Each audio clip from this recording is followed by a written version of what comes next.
Hello friends, I welcome you all to the class of English compulsory second year. In the last class we started with the second story from semester second. The title of the story is The Sniper, written by Liam O'Flaherty. The present story speaks about the civil war which took place between the Republicans and the Free Irish Staters in the year 1922 in Dublin, the capital city of Ireland. The story focuses on the violence, it focuses on the bloodshed, it focuses on the destruction of life and wealth due to the war. In the previous class, we saw that how the Republican sniper, actually the Republican sniper is none else but a student who is lying on the bridge. Beside him there is his rifle. He is so hungry, he did not eat anything during the day. It was night time, everywhere there was darkness, and very hurriedly he ate sandwich, he had whiskey, and later on he thought of smoking cigarette. When it is battlefield, smoking invites attention of the enemy. So it is a risky job, or it is a risky task. But he decides to take the risk. He puts cigarettes into his lips and he strikes the match. And suddenly the enemy notices. And this is how firing and counter firing takes place. In that firing and counter firing, the Republican sniper kills the Irish Free Staters. The woman, who is an informer, she fires at him, and the Republican sniper's arm is mortally wounded. He is bleeding from his arm. The bullet is fixed in his bone. He tries to get rid of that pain, but in vain. However, he is satisfied for killing the opposite sniper. Now the sniper tries to deal with the innermost emotions his mind is filled with. The sudden feelings of the disgust, remorse and anger carry him to the other side. He is filled with horror at the sight of his dead enemy, thinks of the futility of war, meaninglessness of conflict. So the sniper goes to the other side and he sees the dead body of the opposite sniper, and he is shocked to see the dead body of his enemy. The very thought of war makes him feel frustrated, but the sound of firing guns in the distance prepares him to accept the fact that there is no escape from the war and its consequences. Therefore, he decides to meet the formal demands of soldiery.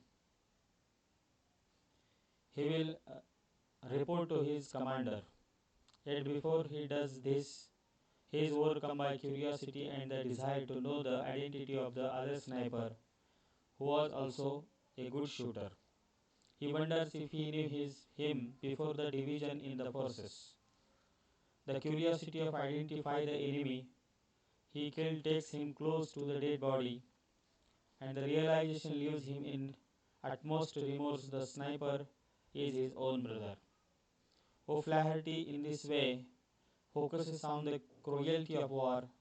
In his victory, the Republican sniper experiences overwhelming personal tragedy. The story echoes the fact that war leads ultimately to destruction. So, friends, in the previous class, while dealing with the textual explanation of the story, we came across the text depicting the firing and cross firing between the sniper and the opposite sniper, and this Republican sniper is mortally wounded. Then he lay still against the parapet and closing his eyes, he made an effort of will to overcome the pain. So he is feeling severe pain.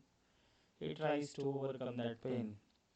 Let us proceed ahead with the discussion of the text. In the street beneath all was still. The armored guard had retired speedily over the bridge, with the machine gunner's head hanging lifeless over the turret. The woman's corpse lay still in the gutter. The sniper lay still for a long time, nursing his wounded arm and planning escape. Morning must not find him wounded on the roof. The enemy on the opposite roof covered his escape. He must kill that enemy, and he could not use his rifle. He had only a revolver to do it. Then he thought of a plan. Taking off his cap, he placed it over the muzzle of his rifle. Then he pushed the rifle slowly upward over the parapet until the cap was visible from the opposite side of the street. Almost immediately there was a report, and a bullet pierced the center of the cap. The sniper slanted the rifle forward. The cap clipped down into the street. Then, catching the rifle in the middle, the sniper dropped his left hand over the roof and let it hang lifelessly.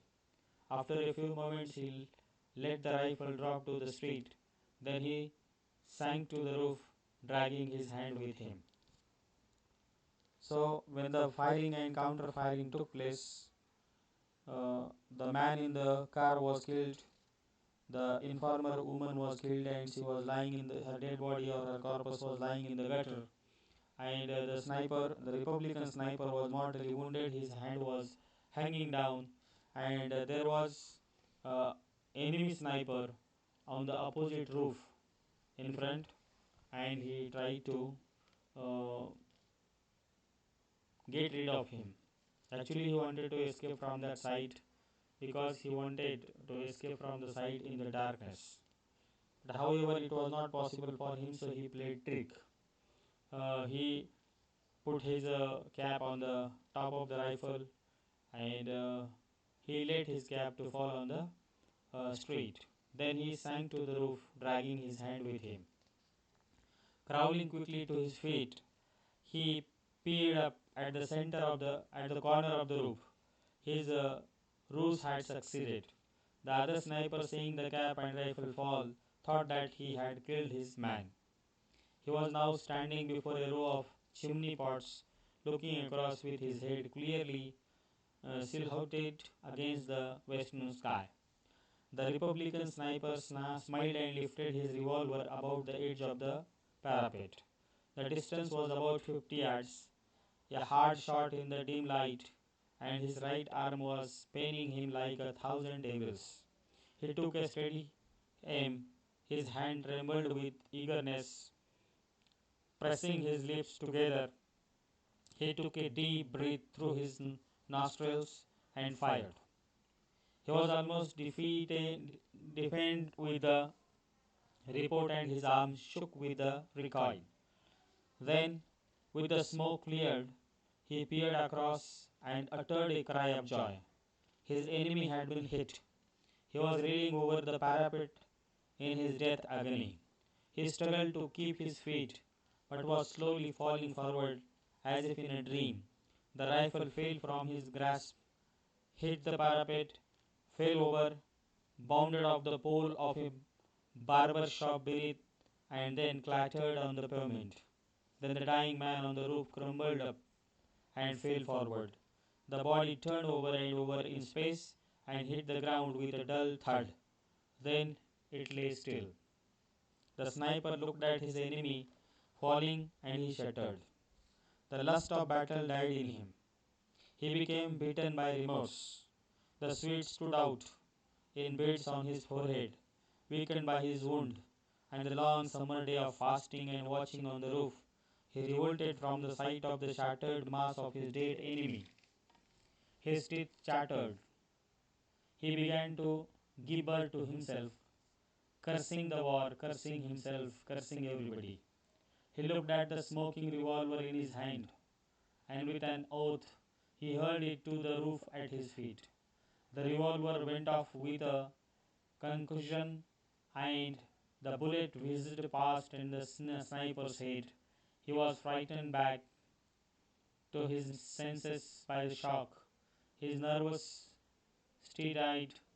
The cloud of fear scattered from his mind, and he laughed. Taking the whiskey flask from his pocket, he emptied it a draught. He felt reckless under the influence of the spirit. He decided to leave the roof now and look for his company commander to report. Everywhere around was quiet. There was not much danger in going through the street.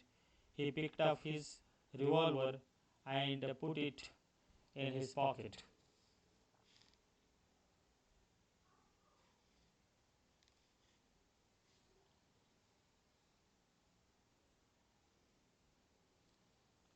He decided to leave the roof now and took for his company commander to report everywhere around was quiet.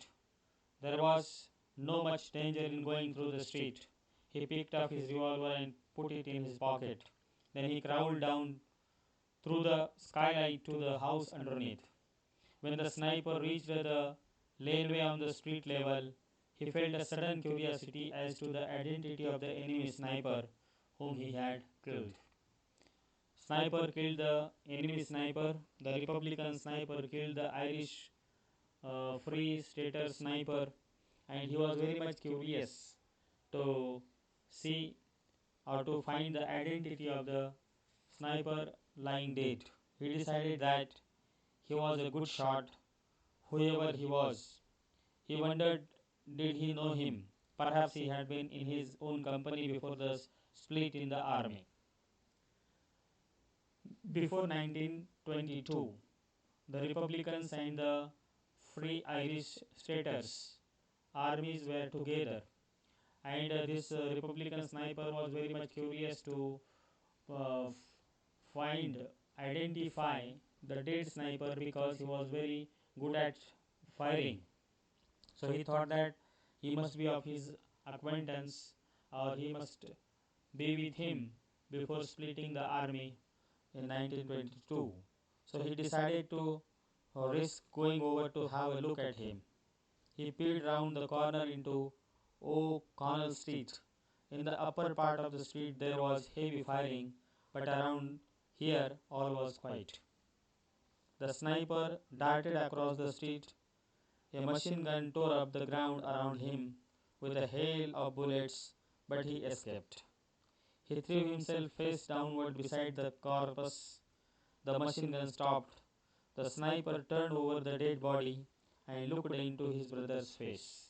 Actually, the Republican sniper killed his own brother who was fighting on the behalf of the Free Irish Staters. So, this is how this civil war has made brother to kill his own brother. So, this is how the writer has presented very horrible face of the war or cruelty of war, let us say, in which brother is killed by his own brother. Even in his victory, the Republican sniper experiences overwhelming personal tragedy. He got victory, but he had to lose his own brother.